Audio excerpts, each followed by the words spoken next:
Igreja Cristo é Vida, a sua cidade refúgio. Então vamos concluir a mensagem de hoje de manhã, fazer a segunda parte do tema O Caminho de Jeroboão. Então vamos abrir a Bíblia lá em 1 de Reis, capítulo 15, versículo 33 e 34.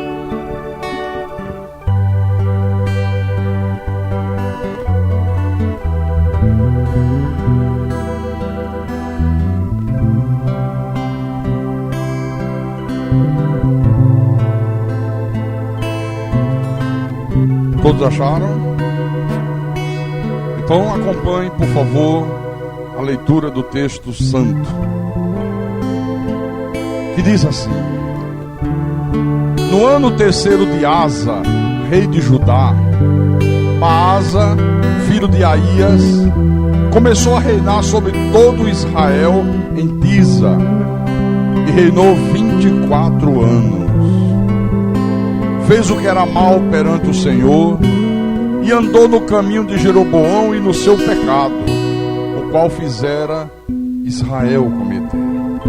Então vamos orar para que Deus fale mais coisas ao seu povo nessa noite. Oremos ao Senhor Deus agora.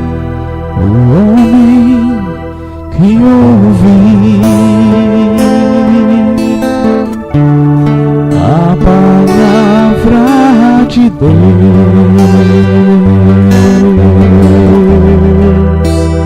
é como aquele que sobre a rocha edificou.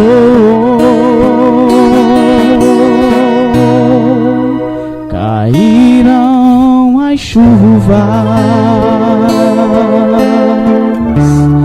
e o rio transbordou,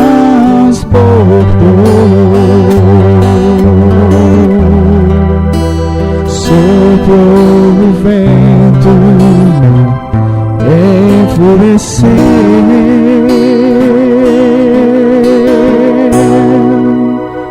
mas ele firme sobre a rocha permaneceu.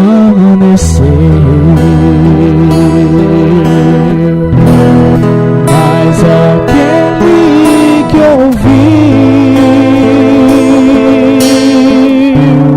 a palavra de Deus,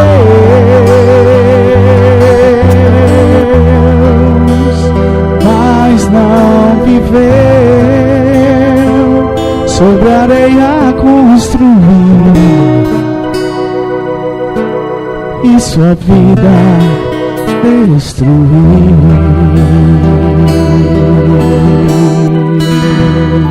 Ah, Senhor nosso Deus e nosso Pai, e nós temos visto, meu Pai, que são muitas as pessoas que têm construído a sua vida sobre a areia, porque não dão ouvidos à Tua palavra, não se submetem aos Teus mandamentos, não fazem a Tua vontade, não têm zelo pelas coisas do Espírito, vão vivendo a vida à maneira delas. E isso é construir casa sobre areia. Não tem alicerce, não tem segurança. Na hora que vem os rios caudalosos, na hora que o vento sopra com fúria, na hora que a chuva cai de uma maneira torrencial, a casa não aguenta, ela desaba, e é grande a ruína daquela casa. Esses rios, esses ventos, essa chuva, são as lutas do dia a dia da vida. São os inimigos que se levantam contra a gente. São as dificuldades que nós enfrentamos ao longo da nossa caminhada. E se nós não tivermos com a nossa vida edificada sobre rocha, edificada sobre pedra, a gente acaba vencido pelos problemas. Nós acabamos vencidos pelos inimigos. Agora, quando a vida está bem construída, pode vir o problema que vier, pode se levantar o inimigo que quiser se levantar, pode surgir a dificuldade que queira surgir, nós vencemos todas elas. Nós nunca somos vencidos. Ah, meu Pai. E por isso nós queremos cada vez mais aprender de Ti. Fala-nos nessa noite. Fala ao Teu povo, fala à Tua igreja. Fala aos Teus pequeninos. Fala aos Teus escolhidos. Aqueles que o Senhor predestinou em amor.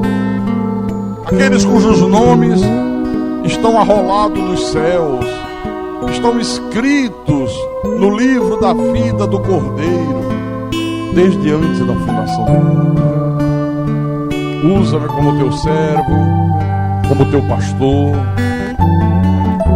Fala através de mim, que a minha boca seja a tua boca, os meus olhos os teus olhos, meus ouvidos os teus ouvidos, minhas mãos as tuas mãos, e que a minha voz não seja a minha voz, mas a tua voz, e que tudo isso, meu Deus, seja para a tua honra, para a tua glória e para o teu louvor. Nós te pedimos em nome de Jesus, em nome de Jesus, e que todos que creem digam amém, amém e amém. Diga graças a Deus. Amém?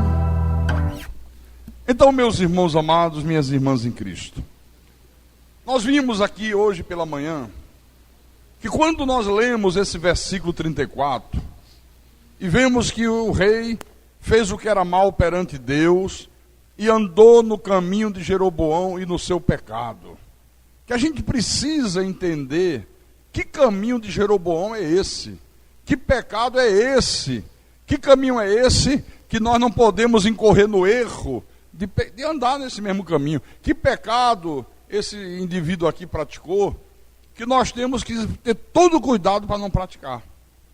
E eu disse que para a gente entender isso aqui, a gente precisava voltar um pouquinho no capítulo 12, nós voltamos no capítulo 12, e nós vimos que nesse período aqui, nesse momento do capítulo 12, Israel era dirigido pelo reinado de Roboão. Roboão era o filho de Salomão.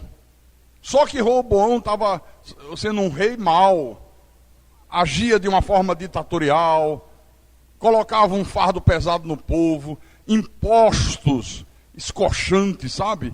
Uma coisa violenta. E o povo começou a pedir a ele que mudasse essa maneira de proceder, que tratasse o povo com mais dignidade, com mais respeito, com mais amor, com mais carinho, que ele deixasse de ser aquele homem mau, aquele homem perverso. E o povo disse: se você fizer isso, nós vamos te servir, nós seremos teus servos. Só que o sujeito, em vez de atender o clamor do povo, fez justamente o pior. Ele disse: não, se vocês estão achando minha mão pesada, agora que ela vai se tornar mais pesada ainda. E isso acabou gerando uma rebelião no reino. O reino se dividiu. Das 12 tribos de Israel, 10 saíram debaixo do reinado de Roboão, foram para uma outra cidade, escolheram Jeroboão como seu líder e o constituíram rei. Então Israel se dividiu. 10 tribos foram com Jeroboão, constituíram o reino do norte e declararam Jeroboão como rei. As outras 2 tribos que permaneceram leais, que permaneceram fiéis a Roboão, permaneceram em Jerusalém. Eles constituíram o reino do sul. Eles tinham o templo verdadeiro. Era nesse reino em que Roboão reinava que o culto a Deus era celebrado. Eles tinham a arca da aliança. Tudo conforme Deus havia determinado. Então o que é que aconteceu? Roboão, constituído rei do Reino do Norte, começou a perceber que mesmo o povo se rebelando contra o Roboão, eles continuavam indo a Jerusalém prestar culto a Deus, porque era em Jerusalém que o culto a Deus tinha que ser prestado. Jerusalém foi a cidade que naquela época Deus escolheu para que Salomão construísse o templo. O templo estava construído em Jerusalém. Era em Jerusalém que tinha a Arca da Aliança, que simbolizava a presença de Deus. Era em Jerusalém que tinham os sacerdotes verdadeiros, que eram da tribo de Levi, como Deus havia determinado. E o povo ia para lá, não havia outro lugar. E ele, vendo essa atitude do povo, ele começou a ficar com medo. Ele disse, olha, isso não vai dar muito certo não. Esse povo continua indo para Jerusalém, eles lá vão ouvir a palavra da verdade, eles vão perceber que essa coisa de fazer rebelião contra uma autoridade de Deus não é de Deus, e eles vão acabar se arrependendo, e eles vão me deixar, e eles vão voltar para Jerusalém, e de repente eles podem até me matar. Na verdade, a preocupação maior desse homem era que se o povo fosse para Jerusalém, ele perdia a sua coroa e o reino. Ele não ia mais manipular o povo, ele não ia mais ter o povo debaixo do seu poder, do seu comando. E o que é que ele faz para mudar esse processo?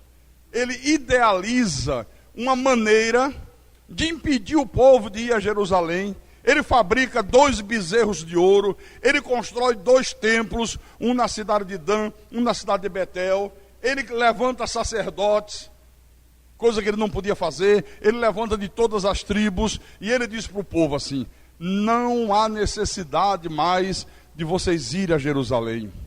Não é preciso fazer esse esforço tão grande. Vocês podem adorar a Deus aqui mesmo. Olha aí, ó. Está vendo esses bezerros de ouro que eu construí?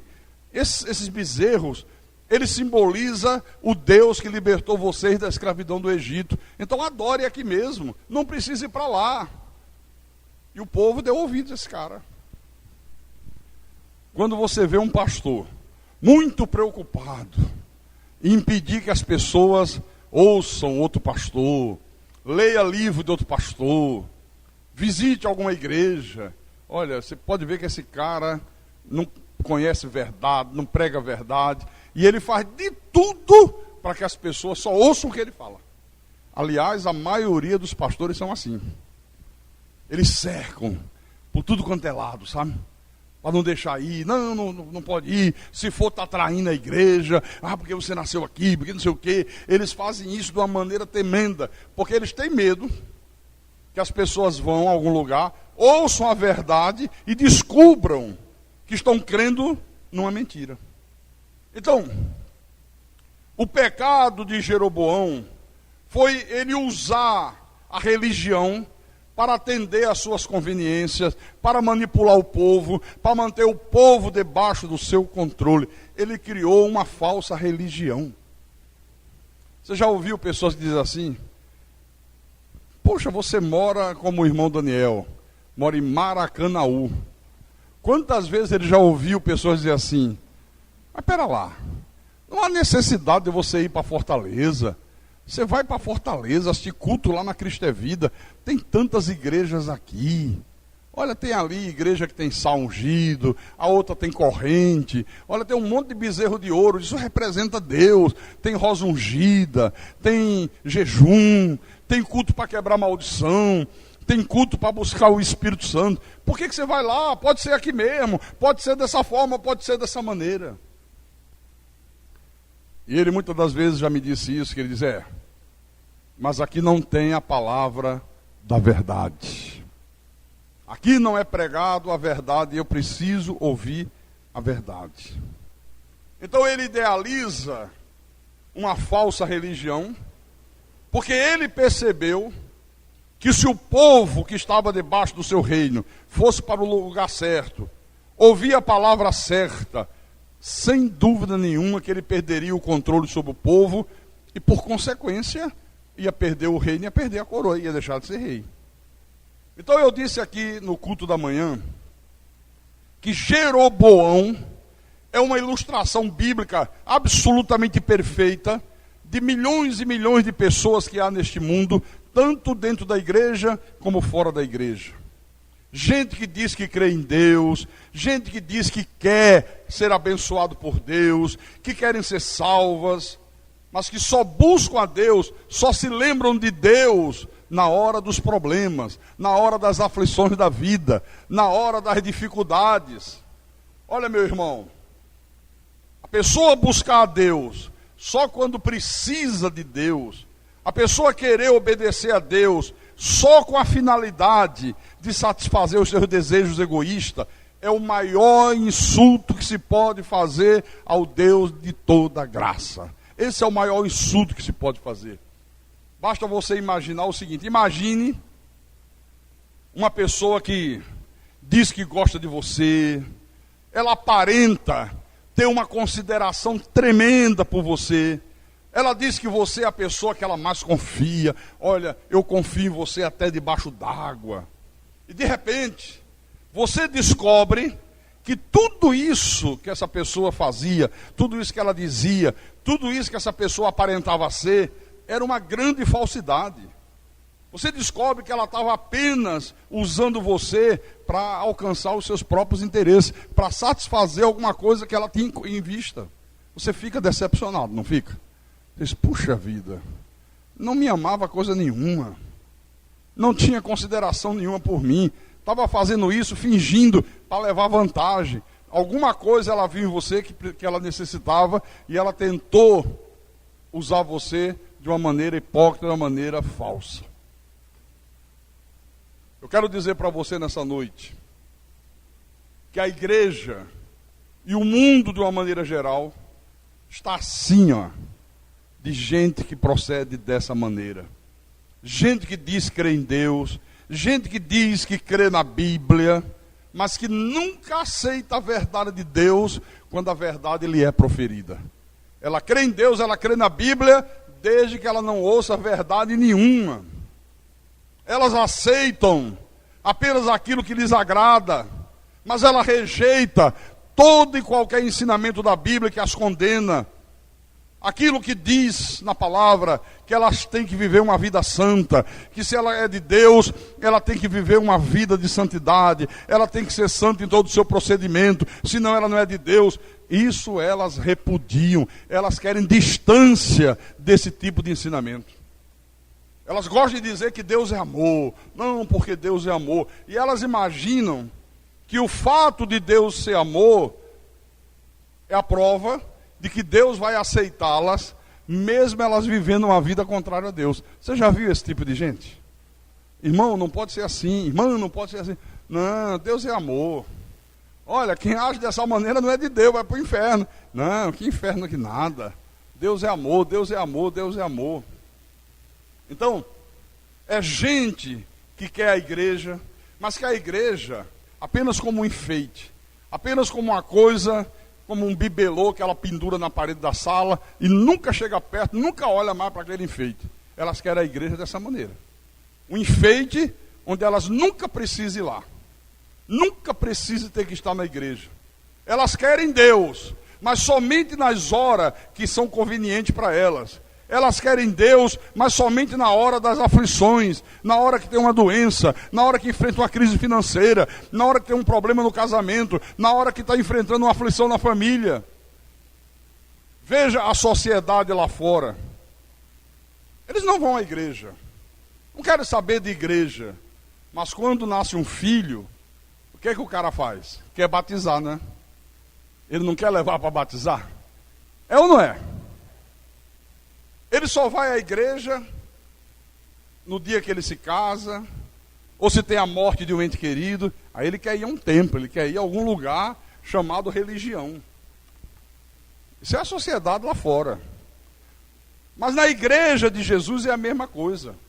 Tem muita gente dentro da igreja de Jesus que enquanto tudo está correndo bem, sabe, ela vai vivendo a vida da maneira que lhe agrada. Ela vem na igreja no dia que quer e tem vontade, e ela diz, não, mas está tudo bem, Deus está me abençoando, olha, está tudo correndo bem, os meus negócios estão indo bem, estou ganhando dinheiro, as portas estão se abrindo, eu estou conseguindo realizar os meus sonhos. Não se lembra nem que existe pastor, sabe? Não, pastor, tem um pastor lá na igreja.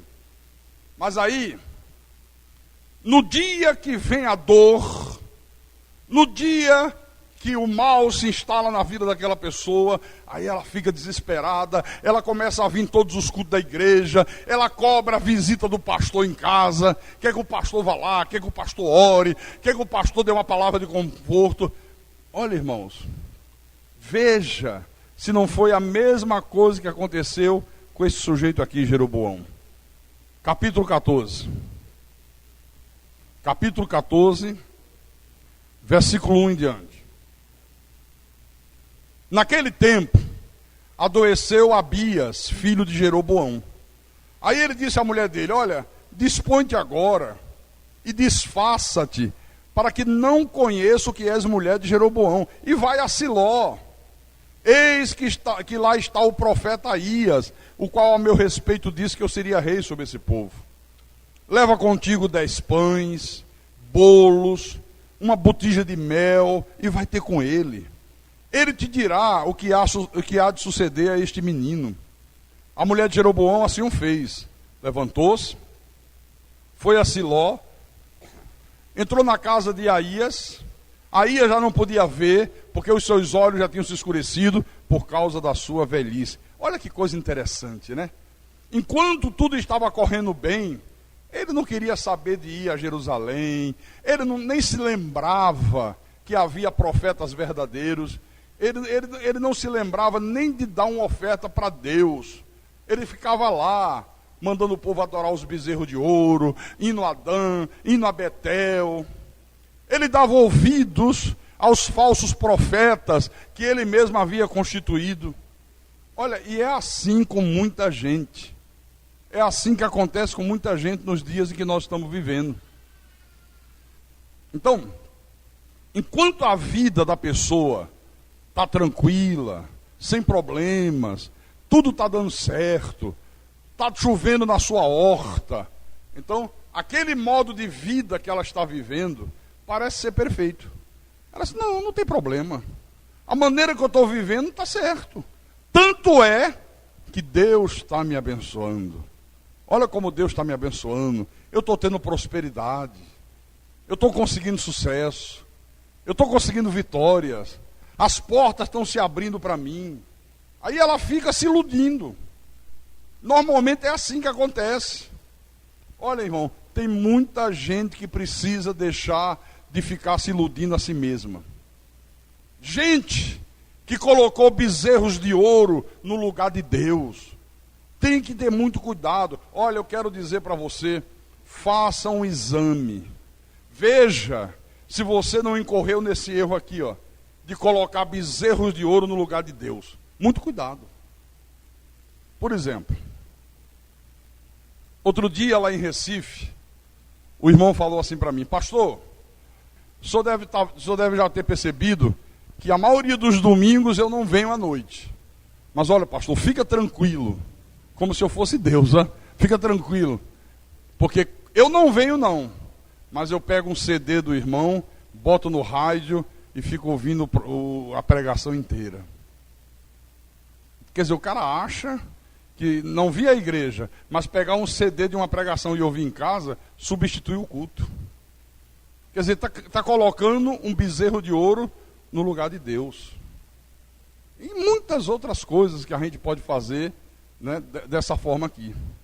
Então eu sempre digo assim: compare aquilo que você advoga, aquilo que você defende, com aquilo que Deus ensina aqui na palavra dele.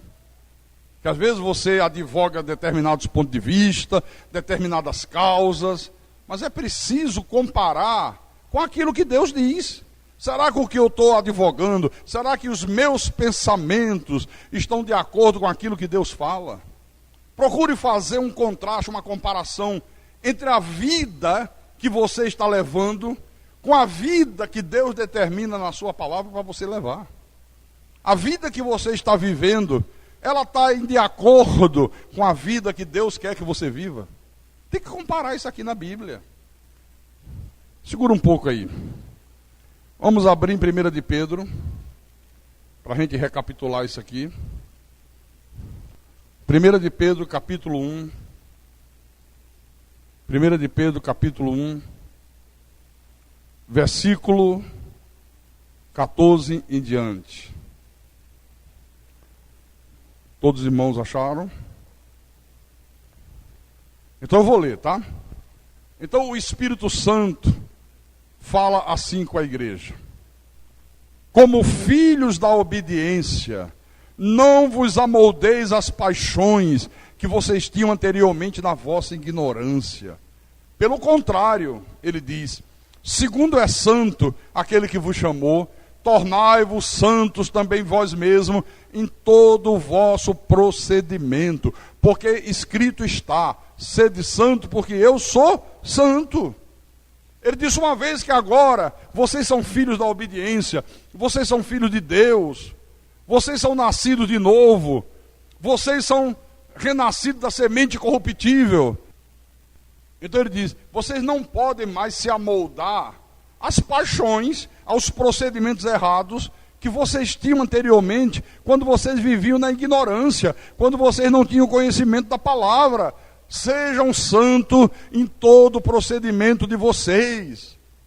Um filho de Deus, irmãos, tem que ser santo em todo o procedimento. Por exemplo, você que estuda, não importa que grau de estudo você está fazendo agora, não importa que você esteja cursando, você não pode colar no colégio.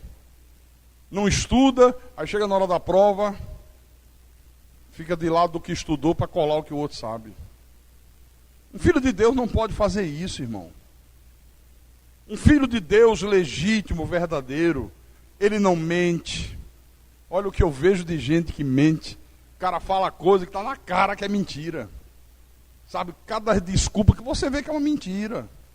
Então, uma pessoa que é santa em todo procedimento, ela não vive fazendo fofoca, ela não fala da vida de um, da vida de outro. Ela vem à igreja, não é para olhar a roupa que o outro tem, não é para olhar o sapato que o outro está usando. Ela não vem à igreja, sabe, para ficar fazendo picuinha da vida dos outros. Não, ela vem à igreja, e não só na igreja, mas na vida cotidiana dela, na família, no trabalho, no relacionamento com os vizinhos. Ela não é uma pessoa fofoqueira, ela não dissimula, ela não procura mostrar ser uma coisa que na verdade ela não é. Ela não trai, não é um mau marido, não é uma péssima esposa. Ela não explora as pessoas, ela não é desonesta, ela não rouba o tempo do patrão. O cara trabalha numa firma. Um exemplo, né? Ele trabalha no computador. Um exemplo. Aí o chefe está presente, ele está lá, trabalhando, fazendo tudo que tem que fazer, preparando o relatório. Aí daqui a pouco, cadê o chefe? Não, ele deu uma saidinha que tem um negócio para resolver. Legal, malandro. Deixa eu entrar aqui no MSN.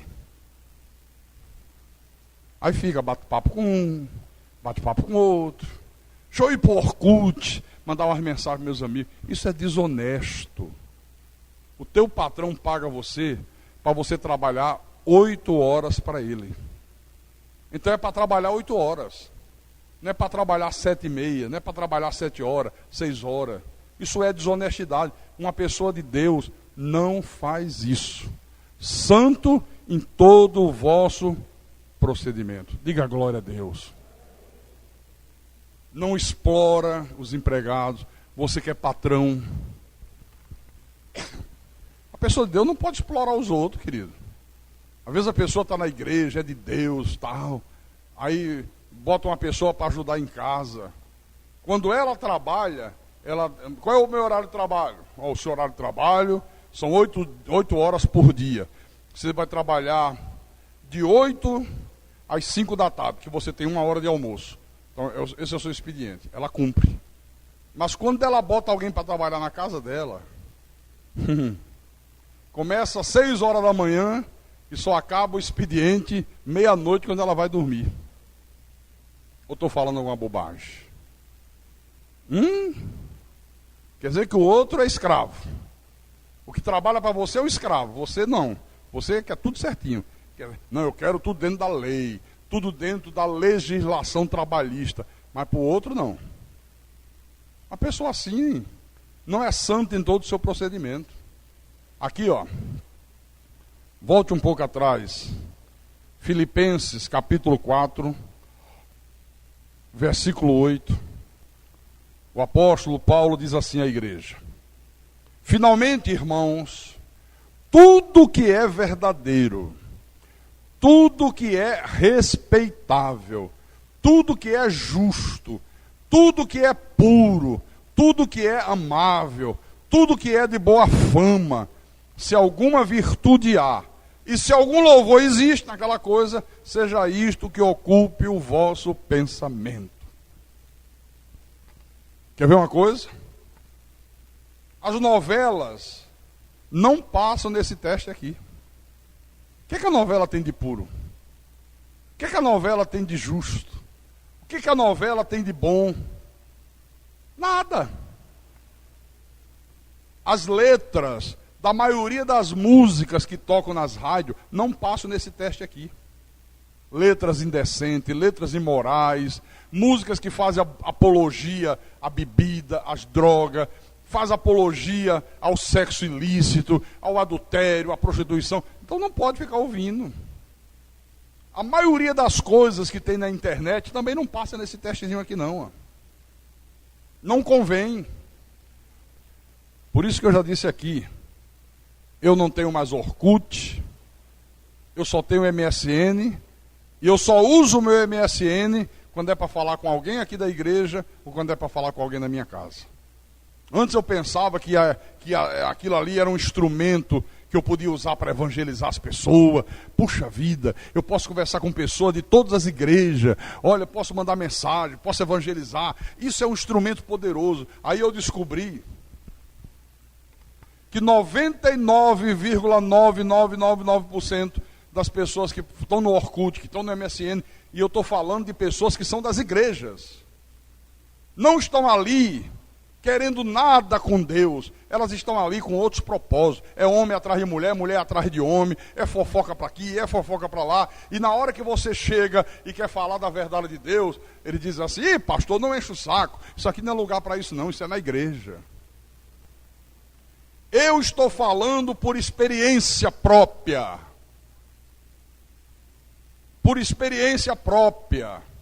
É exatamente isso que acontece. Viu?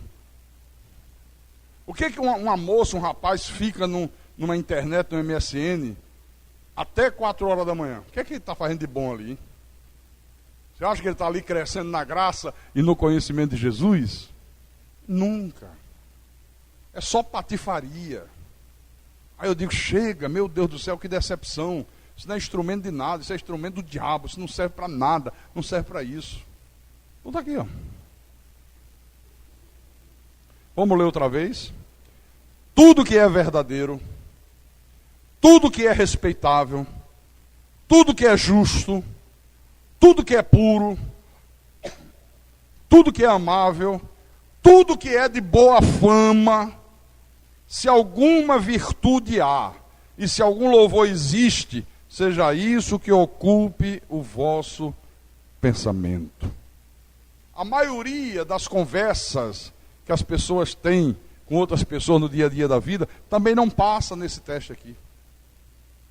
Sabe? Só conversam coisas que não edificam, um encontra com o outro, sabe? É só para jogar a conversa fora, só para falar coisas fúteis, só para falar coisas profanas, às vezes só para falar da vida do um, falar da vida de outro, falar de sexo, falar de mulher, falar de homem, essas coisas horríveis que existem aí fora. Uma pessoa de Deus, não, pera lá. Eu, sinceramente, não venha me procurar para ficar falando bobagem que eu não quero, que eu não perco meu tempo com você, não. Viu? Eu perco todo o tempo do mundo para a gente falar coisas sérias, coisas que edificam, coisas que fazem bem a vida, não é, irmão Geraldo? Mesmo que sejam coisas seculares, as coisas boas, coisas que façam bem. Se fugir desse padrão, olha, estou fora, não venha, não tem espaço. Volte lá, em 1 de Reis, capítulo 14, versículo 3. O tal de Jeroboão criou 2 bezerros de ouro, criou 2 templos, ignorou o templo de Jerusalém, constituiu sacerdotes de todas as tribos, não podia, só podia ser da tribo dos levitas. Mas você lembra que eu disse aqui de manhã? Ele mandava o povo adorar os bezerros, ele dizia o povo não precisava ir a Jerusalém, não tinha necessidade disso, mas na hora que o filho caiu gravemente enfermo, onde é que ele foi buscar socorro? No profeta verdadeiro. Cadê que ele não consultou os profetas dele? Eu até disse aqui de manhã, os líderes dessas religiões estranhas que existem aí, aquilo que eles mandam o povo fazer, eles mesmos não fazem. Eu disse aqui, você já viu algum padre sair a pé de Fortaleza para Canidé pagando uma promessa? Mas são milhares e milhares e milhares de pessoas que fazem. Você já viu um padre sair de alguma cidade desse Brasil e ir fazer uma promessa lá em Juazeiro? Do Padre Inciso? Não. Mas são milhões de pessoas que fazem, mas eles não fazem. Você já viu os líderes dessas seitas de correntes? Na hora que eles têm um problema na família, ou uma doença, ou uma coisa qualquer, eles fazem, não, estou aqui fazendo uma corrente para resolver o meu problema. Você vê eles fazerem isso? Não, mas ele manda o povo fazer. Né? Na hora que Jeroboão viu o filho doente, que bezerro de ouro que nada, que consultar os falsos profetas que ele levantou, coisa nenhuma, que negócio de Adão que Abel, ele correu para Siló, para Jerusalém, consultar o profeta verdadeiro. Só que é interessante que ele chama a mulher dele e diz, olha, vem cá, se disfarça e vai lá falar com o profeta de Deus, porque não vai ser uma coisa legal ele reconhecer que você é minha mulher. Eles vão dizer, pô, você não tem lá os profetas que você levantou? Você não tem lá os templos que você fez? Por que você está vindo aqui? Vamos, se disfarça, vá lá. A mulher deve ter usado uma maquiagemzinha, botou uma roupazinha bem baratinha, porque mulher do rei devia andar nos trinques, né? Devia andar num luxo só, era mulher do rei. Não, bota uma roupa aí de plebeia, bota uma roupa aí bem esmulambada, que ninguém vai desconfiar que você é minha mulher, e pede ajuda a ele, pede socorro a ele. Mas ele diz mais, no versículo 3, leva contigo 10 pães. Quanto é um pãozinho, hein? Pão de 50 gramas. Hein? 25 centavos. Quer dizer que 10 pães, R$2,50. Olha o que ele mandou para oferecer ao homem de Deus, que por consequência era como se fosse uma oferta para Deus. 10 pães, bolos, aqueles bolinhos desse tamanho que vende, sabe aquele que você come, bebe uma aguinha, enche a barriga, incha, né? Custa 20 centavos cada um, pega lá, mais R$2. Uma botijazinha de mel, né? Claro que não era mel de abelha, devia ser mel de açúcar mesmo, custava baratinho, tá aqui. E vai ter com ele, e ele te dirá o que há de suceder a este menino.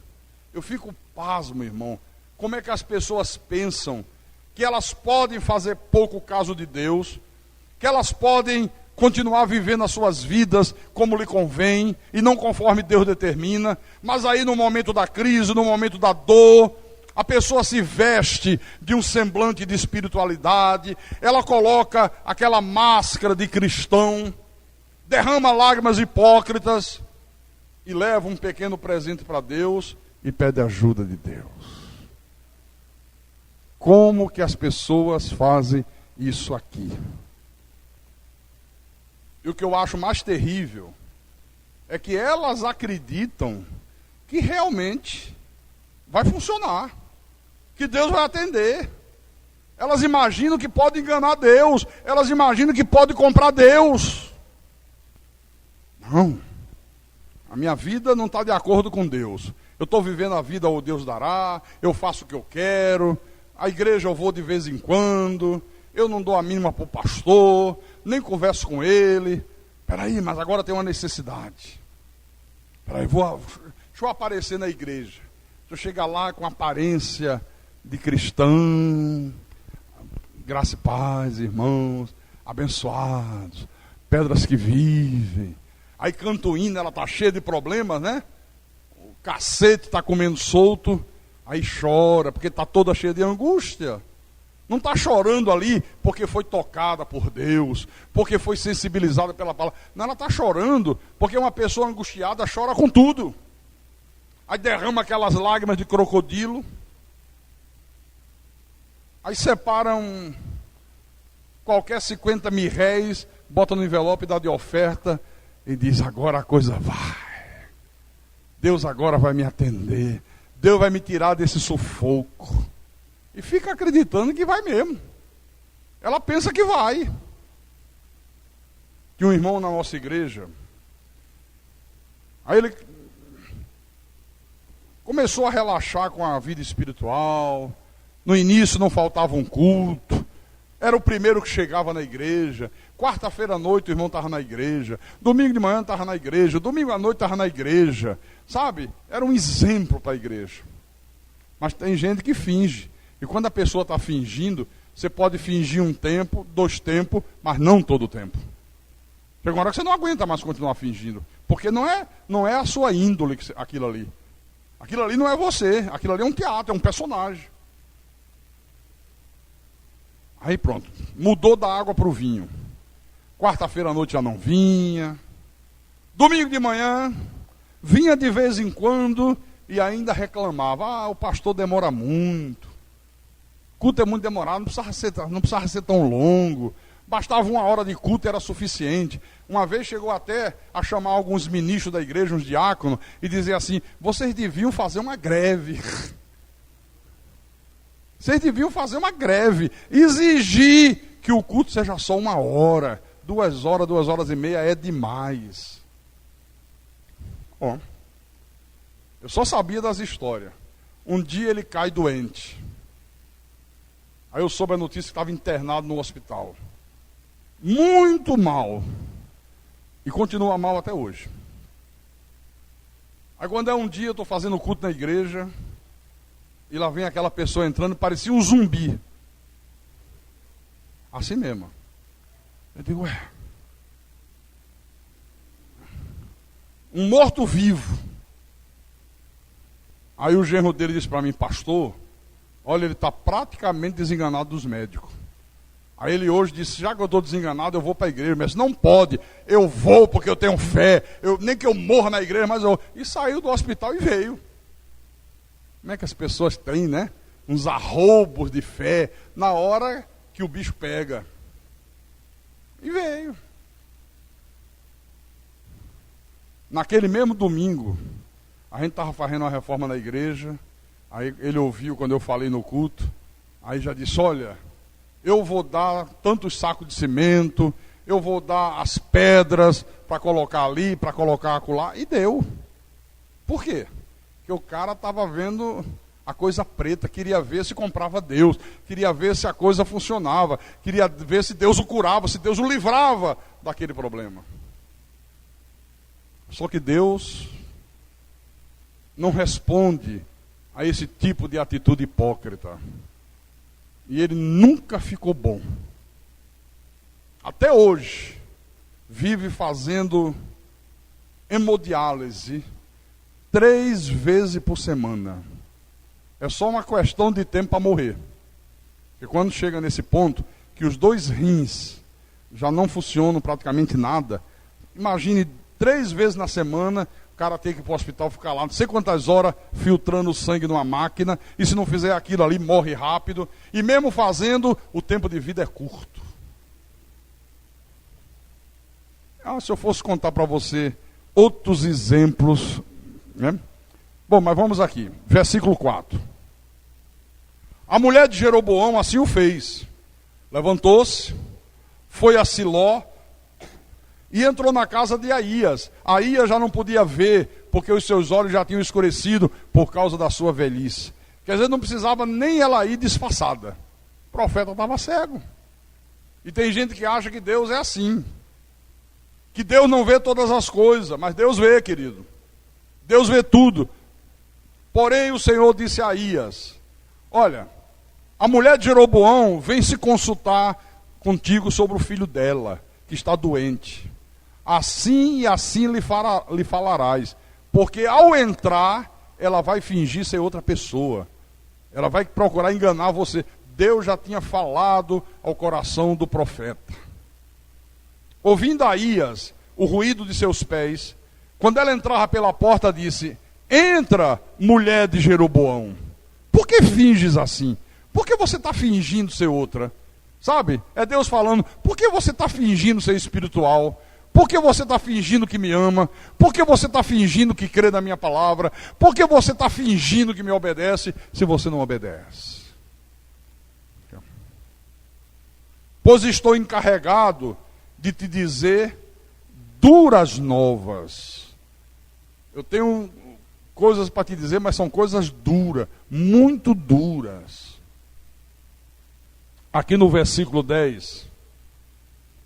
Portanto, Deus mandou dizer que trará o mal sobre a casa de Jeroboão, e eliminarei de Jeroboão todo e qualquer do sexo masculino. Olha, tudo quanto for homem que estiver no reino de Jeroboão, eu vou eliminar.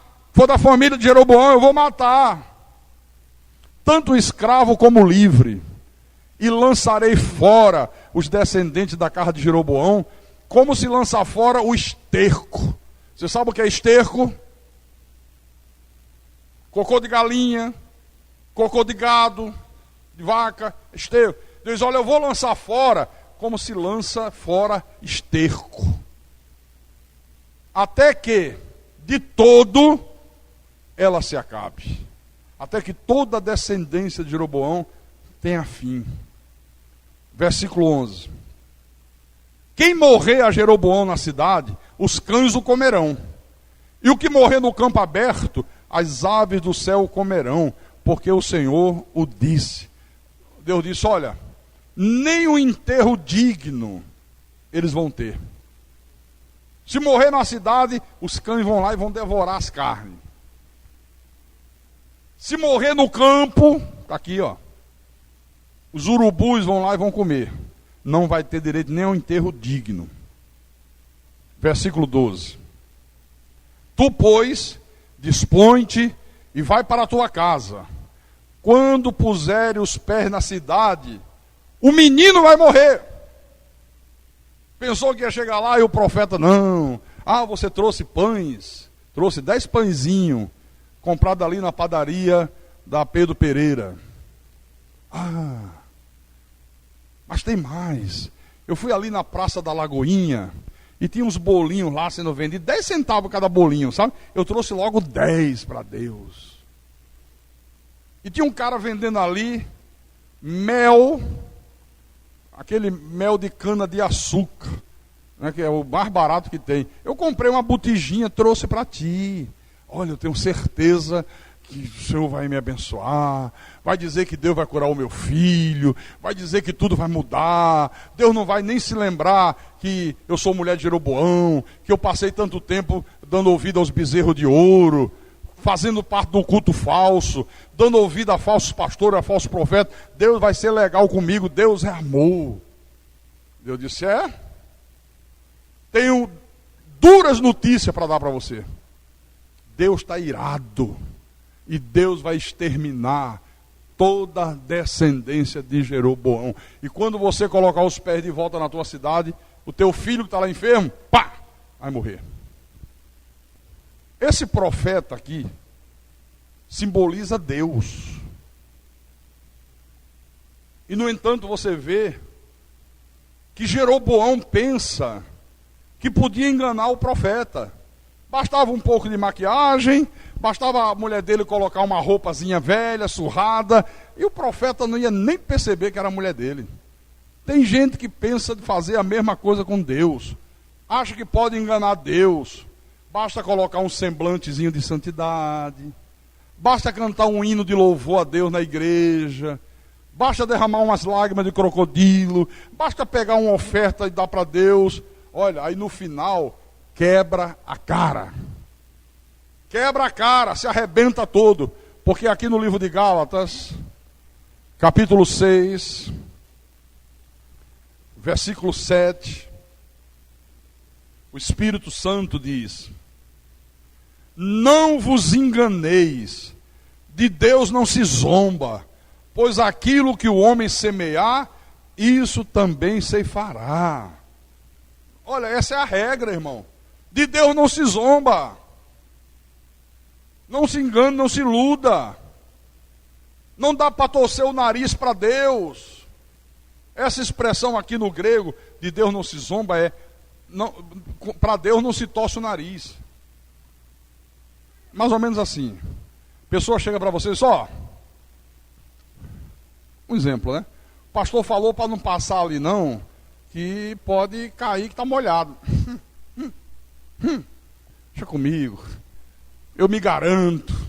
Eu passo em qualquer molhado e estou nem aí. E torço o nariz. Já viu gente que torce o nariz? Tem gente que faz a mesma coisa para Deus. Quantas pessoas que dizem que creem em Deus, confessam que Deus é o Todo-Poderoso, que Deus é soberano, que Deus está no controle de todas as coisas, e no entanto, continuam pensando que podem enganar a Deus. Não pode. Isso é a maior loucura que a pessoa pode praticar. Por favor, irmãos, pense sobre isto aqui. Use a sua mente, raciocine sobre isso. Se você está enganando a Deus, eu faço um apelo nessa noite. Deixe de enganar a Deus. Você está enganando a você mesmo. Deus é o Todo-Poderoso. Deus sabe tudo sobre você. Deus sabe tudo sobre mim. Nós conseguimos enganar uns aos outros, mas jamais conseguiremos enganar aquele que vive, aquele que reina pelos séculos dos séculos. Não podemos enganá-lo.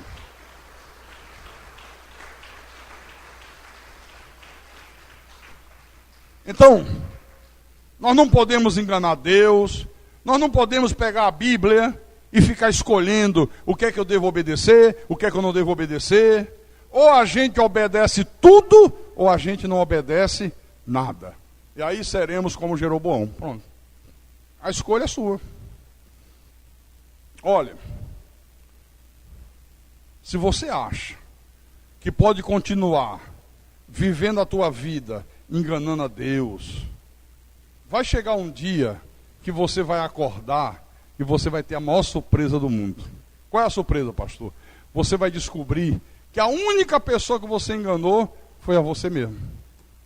Porque a Deus você não engana nunca. Ninguém consegue enganar a Deus. Então vejam o fim trágico dessa história aqui. A mulher dele volta para casa com aquela notícia terrível de que Deus havia dito, olha, vai cair desgraça sobre a tua família, sobre a tua vida, vai morrer muita gente. Abias morre, o filho, e tudo mais que Jeroboão possuía se destrói. Então,